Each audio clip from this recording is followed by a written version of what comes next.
Don't know. Oh, did it? Oh, fair enough. Oh, you good point. Yeah, maybe I didn't watch that bit. Basically, he goes and works for the man who is doing a lot of the negotiating with the Americans in the West German government. He acts as his kind of like he's what an Americans would call his bag man. You know, like the president has someone who sort of carries his bag. Aide de camp, I believe. Yeah, exactly. You know, he makes him go out and get cigarettes and gum and things like that. He's the Tony Hale. Yeah, absolutely. That's a good analysis. Yeah, well done. And basically, this first episode is what's supposed to be a single mission to retrieve information is now going to turn into a whole kind of series of where this guy is having to perform various missions, very similar to how the Americans, and they have a contact over in West Germany who's a professor at Bonn University, and various other inside people. I'm guessing that throughout the series we'll get more and more revelations about people who are actually East German spies in West Germany. But set in the 80s, and a fantastic 80s soundtrack. You couldn't tell. No, it was very much in the background. Fantastic soundtrack. I think we all have to agree to that. They didn't waste much time getting to 99 Love Balloons, no. did they? They didn't. No. And again. One of the things they did very well was showing the discrepancy or the differences between East and West Germany, the decadence of West Germany, the so-called freedom, and how East Germany was obviously the Eastern Bloc and under Russian control. But you are supposed to think of the East Germans as the good guys in this, aren't you? Aren't they, I suppose? Well, it's as much as the Russians are the good guys in the Americans, I suppose, isn't it? Yeah. He's the sort of sympathetic character, and everyone else. Yeah. I think both the East German and West German forces, the sort of political characters that we meet, are almost sort of trying to manipulate things for their own gain. So I don't think either side are particularly seen as the heroes. It's just him. Yeah, his singular mission. He's basically doing it so his mum gets on the transplant list. Yes. And he'll get a house and a car. I can't remember what she needs. Something in German. Needs a kidney transplant. Needs a kidney transplant. A schnitzel. A schnitzel transplant. Obviously, Channel 4 deciding that they're going to branch out. I mean, obviously, they did The Returned. There's this another is almost one. Sort of, I was going to say, like with The Returned, when they decided the second series will put it on all four, and now they've put another subtitled drama on Channel 4 on Sunday night at 9 o'clock, so it's a bit weird. Poker one, I will tell you, is called 10. Yeah. Award-winning Swiss crime thriller, a high-stakes poker game, a wanted criminal, and a rigged room. There you go. And I'm really looking forward to Spin as well, which is the one Gary's talking about. French political one. French Bourgon, as it will now be known as. I told Gary and Matt to watch this for this week's podcast a while ago, because I saw the first 2 episodes a while ago, and there is his girlfriend going skinny dipping in the second episode. I'm going to watch it now. I wasn't... Yeah, exactly. Where can I find the second episode? It's on Sunday at 9, but I've got that for my own amusement. He snuck away for an hour on Christmas Day while his parents were watching. Yeah, that was my Empire Strikes Back. Something else struck back. Yeah, all over the...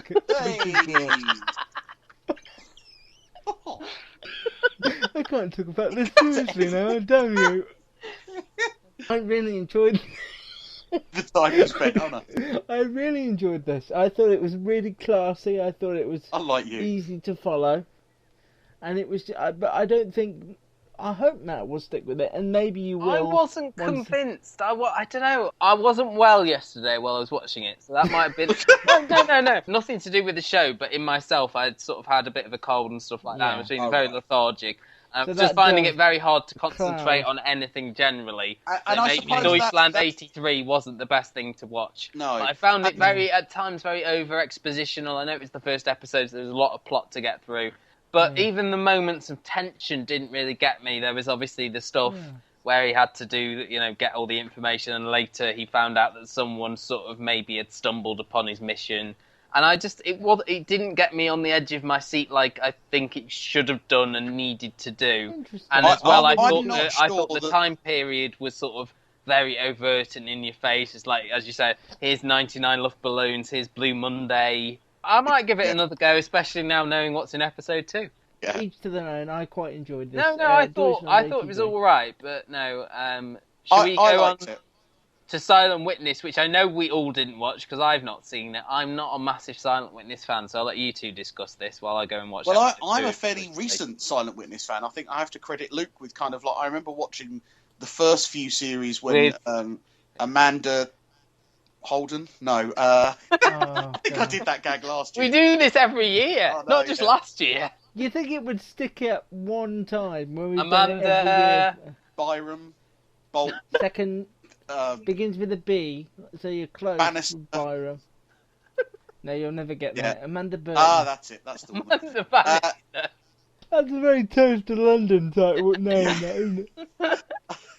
Amanda Burton in this originally, and it was basically based around her. And now, although Amelia Fox is the lead character, it's more about the whole pathology area and the crimes and what goes on. Best part of this first double header, which was basically around revisiting some cases that she had worked on and whether she'd made mistakes and whether her mistakes had led to other problems, was a fantastic supporting cast, featuring Lisa Tarbuck in a very good role as an absolute. Good. Can I say of a cop or not? No, you can't. Sorry. I'll have to edit that out. Playing an absolute nasty bad. Calm down. Even that's gonna have to go. He really got on my nerves as a character. It was a really good piece of acting. I've always enjoyed Silent Witness, and I did write a piece online on the website about it. Gets 6 million viewers each episode, not each. Went up as well.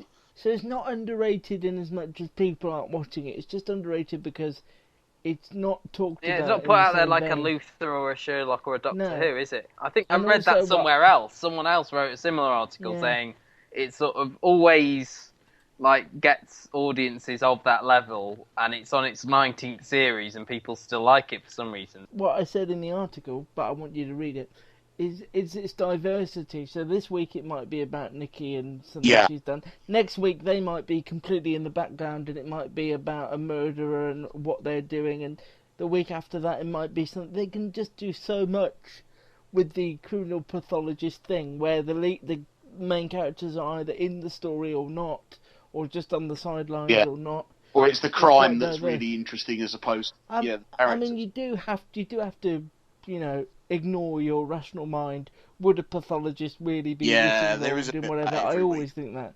If you can get over that, and you have to enjoy it, it is a really well put together piece of telly. And the 2-part element is what I think sets it apart. Yeah. The fact that you get a good story. There are only five stories a year. It doesn't outstay its welcome. It'll be gone by the middle of February and back again next year, and I just really enjoy it. No, I think it's very good. I think we've been given a number of good dramas to look at earlier this year. Nice to see Sam Strike from EastEnders again as well.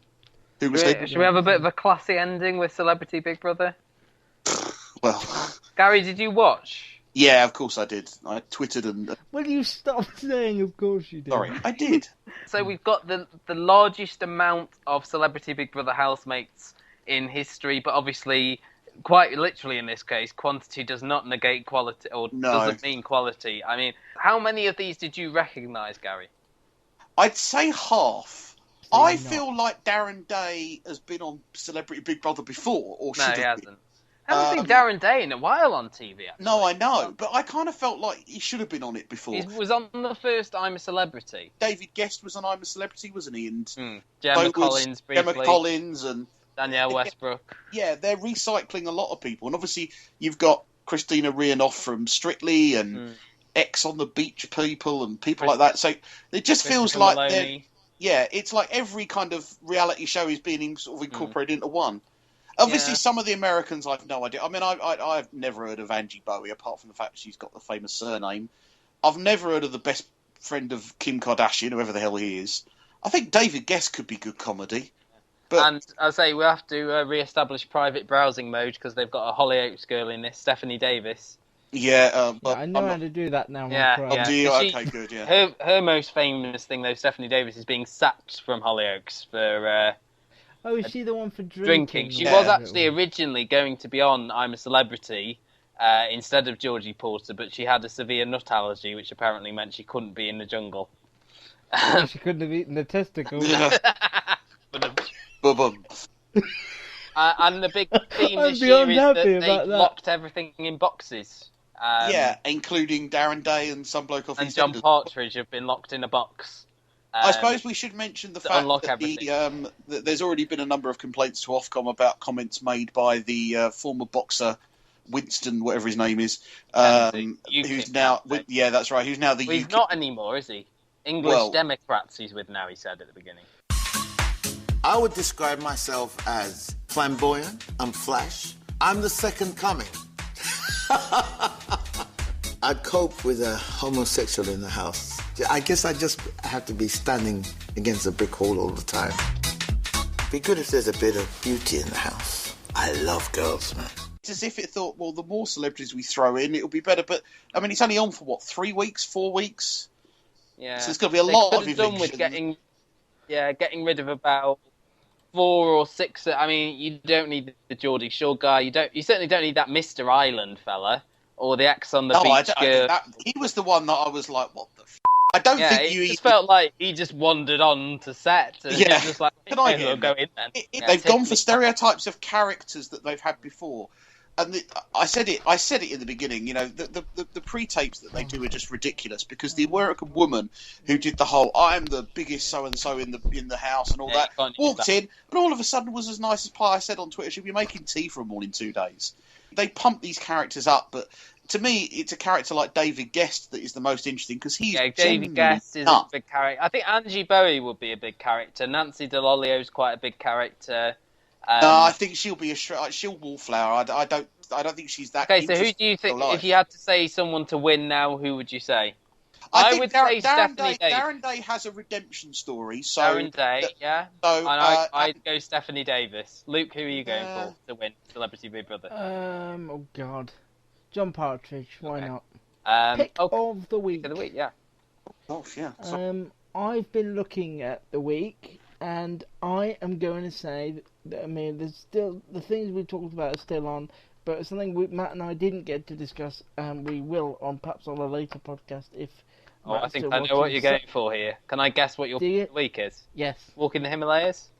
Walk in the Himalayas, Sunday at 8 on Channel 4. I just find I found Walk in the Nile compelling, and Walk in the Himalayas. Yeah, I watched the second one of this as well, so yeah, I agree. Walk in the Himalayas. If you've not watched it, catch up on all 4, and then watch the third of the 4 episodes on Sunday at 8. Third of 5. Oh, is it 5? Okay, third of the 5. I'm going to go for something that starts on Thursday on ITV at 9 o'clock. It's Jericho, a new, almost like a western set in Yorkshire in the 1870s. It's got quite a big cast: Mark Addy, Jessica Raine, Clark Peters from The Wire, Hans Matheson. And it's basically set around the construction of a railway and all the various characters who are sort of congregating around it. There's lots of sort of suspense, murder, romance, all that. And it's just something a bit different from the normal sort of crime dramas that we get at this time of year, as we've sort of discussed quite a few of them on the podcast. So it's an interesting one, and I hope both of you, Gary, watch it. I'm going to go for Gotham, which returns on Monday to Channel 5. I caught up with Series 1 on Netflix and really enjoyed it. And this second series is called Rise of the Villains and features more and more of the traditional Batman villains coming out of themselves and revealing themselves. So I'm really looking forward to it. So you can follow me on Twitter. What about new feature? What are we doing at the end? It's so new, we've yet to do We will end the quiz next week. Next week will be the end of the quiz. And then I will, in development with some people, I will be having a brand new feature, which will debut in 2 weeks' time. It's incredibly vague, but I love it. At Development with TV some for me people. on Twitter. I've got no clue what it is so far. Yeah. At LucasTV for me on Twitter, at Gary Show for Gary, and at Matt's TV Bites for Matt. Facebook.com/TheCustardTV.